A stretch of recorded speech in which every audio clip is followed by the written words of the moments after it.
Confinement, beaucoup d'entre vous, beaucoup d'entre nous sommes en télétravail. Chez PSA, on a décidé de tirer tous les bénéfices de ce télétravail pendant cette période exceptionnelle. Le constructeur auto envisage du coup de laisser comme ça, de laisser des personnels qui s'accommodent très bien de ce mode, de rester chez eux et de venir sur site que très peu. Par exemple, un jour ou un jour et demi en moyenne. Bonjour Benoît Serre. Bonjour. Vous êtes vice-président de la NDRH, l'Association nationale des directeurs de ressources humaines. Le confinement a fait des petits au niveau de l'emploi et donne de nouvelles idées. Ah bah oui, elle accélère surtout des tendances qui étaient observées, qui n'avaient pas vraiment été saisies, on va dire, notamment le télétravail évidemment, avec effectivement cet accord PSA qu'on regarde tous avec beaucoup d'intérêt. Bon, PSA est assez habitué d'être assez précurseur dans ces sujets-là en général, mais effectivement le système s'accélère, c'est-à-dire que les entreprises ont pu se démontrer à elles-mêmes non seulement qu'elles pouvaient le mettre en place, mais qu'en plus ça marchait.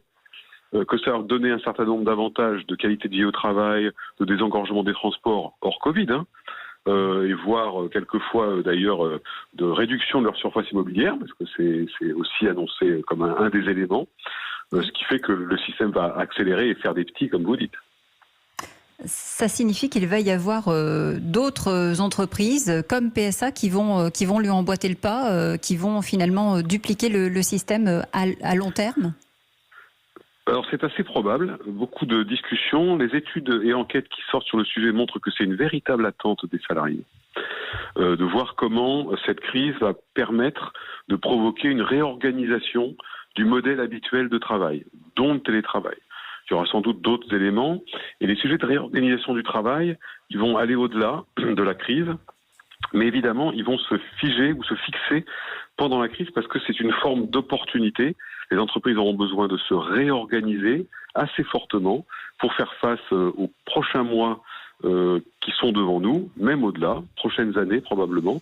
Et ça va sans doute faire bouger un petit peu les habitudes très hiérarchisées, très contrôlantes, très structurées, présence sur site, etc., de l'organe du travail. Donc, Benoît Serre, vous avez prononcé le mot parce que c'est ça aussi, on vante le télétravail. Évidemment, il y a beaucoup d'avantages à ce télétravail, mais il y a aussi, j'imagine, des écueils et des désavantages, des inconvénients pour les entreprises que vous avez listés, et peut-être justement par cette absence de contrôle. Chacun est chez soi, on fait ce qu'on veut. Alors effectivement, mettre en place le télétravail sans, de manière généralisée, sans réinterroger son modèle de management, c'est une erreur.